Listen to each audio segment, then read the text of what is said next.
Think about the first hour of your day. You turn off the alarm, pull on denim jeans, and pour dark coffee. We repeat these motions thousands of times, often entirely blind to the objects we're holding. Traditional history tells us the world is built on battlefields or inside treaty rooms, the result of great men making grand decisions. But there is a different way to look at the past. Microhistory, a field championed by historians like the Quinnells, argues that real change happens quietly, inside our kitchens and closets. We assume we invent tools to serve our needs, but once an object enters a society, it begins to actively dictate how humans behave. It forces us to ask, is the history of civilization a story of humans shaping the world, or a story of our stuff shaping us? When the two-pronged fork arrived in 11th century Europe, it was seen as an unnatural luxury. Most people ate with their hands, and using a metal tool to lift food was considered bizarre. The clergy even staged a religious backlash. They argued that because God provided humans with fingers, using artificial prongs was a direct insult to the Creator's design. By the 16th and 17th centuries, the fork became a mandatory marker of high-class refinement. It became a social requirement that outlasted any religious outrage.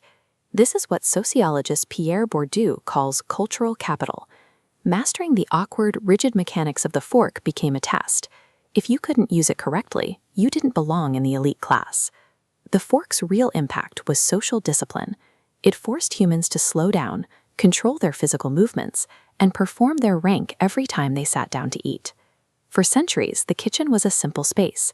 It relied on a few generational heirlooms: an iron pot, a wooden spoon, and a central wood-burning stove.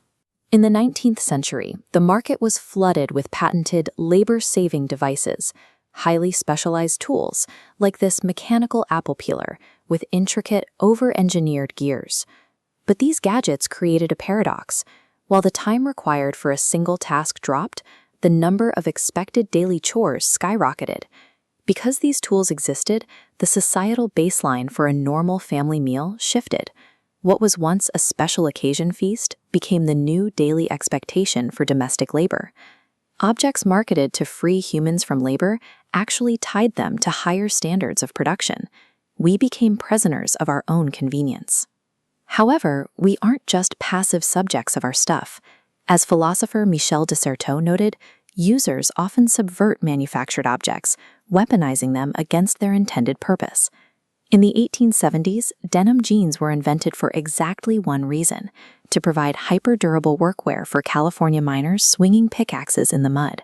After World War II, young people hijacked this utilitarian garment. They wore oversized, cuffed denim as a deliberate anti-establishment statement. By wearing cheap workwear in casual settings, they alienated the older generation and defined a new subculture centered on rebellion.